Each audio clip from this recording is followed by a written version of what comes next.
नमस्कार। आज हम चार्ल्स डिकन्स के एक बहुत ही मशहूर उपन्यास अ टेल ऑफ टू सिटीज यानी दो शहरों की कहानी पर बात करने वाले।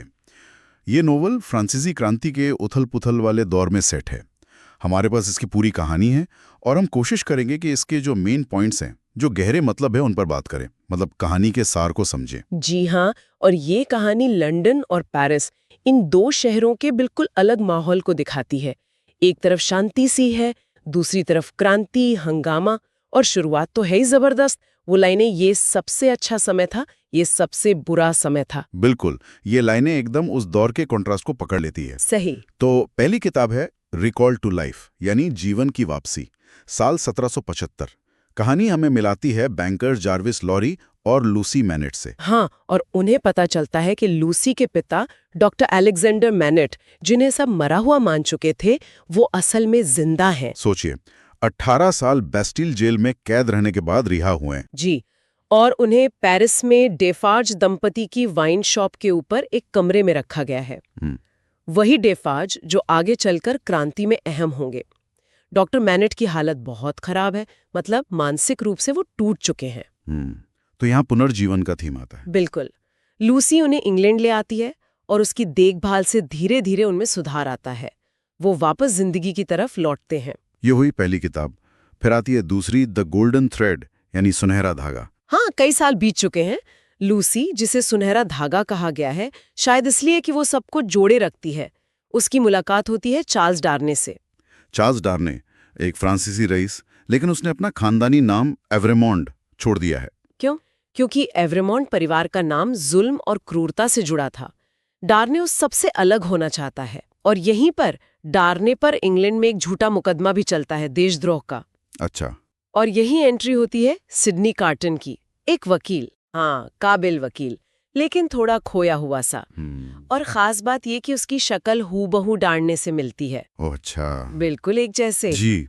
और इसी वजह से वो डार्ने को बचा लेता है उस मुकदमे में। लेकिन कार्टन खुद लूसी से प्यार करने लगता है, पर खुद को उसके लायक नहीं समझता। तो एक तरह का लव ट्रायंगल बन जाता है। बिल्कुल।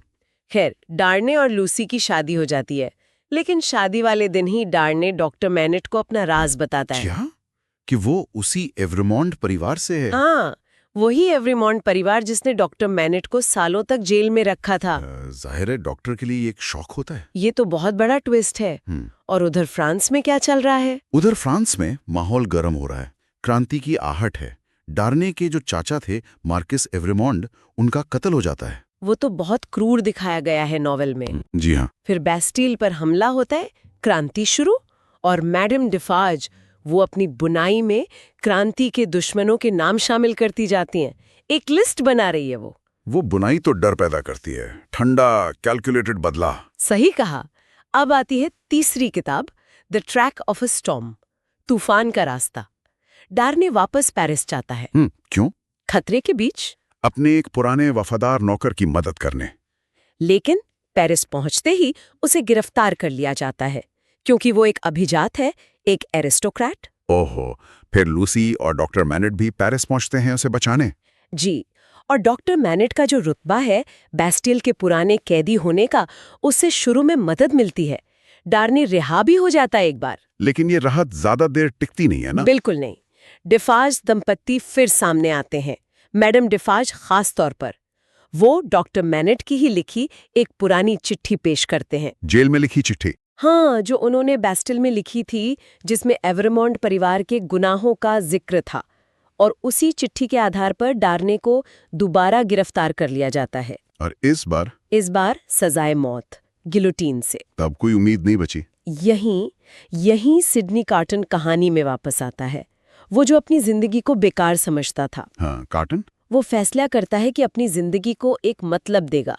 लूसी के लिए, उसकी खुशी के लिए वो अपनी शक्ल का फायदा उठाता है, जो डार्ने से मिलती थी। जी, वो एक जासूस जॉन बरसाट की मदद लेता है और जेल में डार्ने से अपनी जगह बदल लेता है।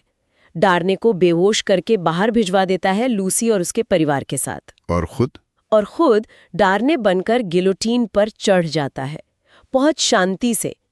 उसके वो आखिरी शब्द, "It is a far, far better thing that I do than I've ever done." हाँ, ये कहीं बेहतर काम है जो मैं अब कर रहा हूँ उससे जो मैंने कभी किया है। ये बलिदान बहुत शक्तिशाली है। इसी बीच मैडम डफार्ज भी मारी जाती हैं एक हाथापाई में। उसका बदला अधूरा रह जाता है। तो आखिर में ये उपन्यास हमें क्या दिखाता है? देखिए, इसमें कई बातें हैं। पुनर्जीवन है, बलिदान है, क्रांति का आदर्श है और उसका भयानक रूप भी। न्याय और बदला, पहचान का बदलना, ये सब थीम्स हैं। संक्षेप में कहें तो ये कहानी दिखाती है कि कैसे अमीरों का जुल्म क्रांति लाता है, लेकिन वही क्रांति कैसे खुद क्रूर बन सकती है। हाँ, और इस सब के बीच सिडनी कार्टन जैसे लोगों का व्यक्तिगत प्यार और आत्म बलिदान एक उम्मीद भी देता है। बिल्कुल। और एक सवाल छोड़ जाता है, क्या ऐसे बड़े बदलाव हमेशा व्यक्तिगत त्रासदियों की कीमत पर ही आते हैं, या कार्टन का बलिदान ये दिखाता है कि ऐसे मुश्किल वक्त में भी इंसान के अपने नैतिक चुनाव और त्याग ही मायने रखते हैं?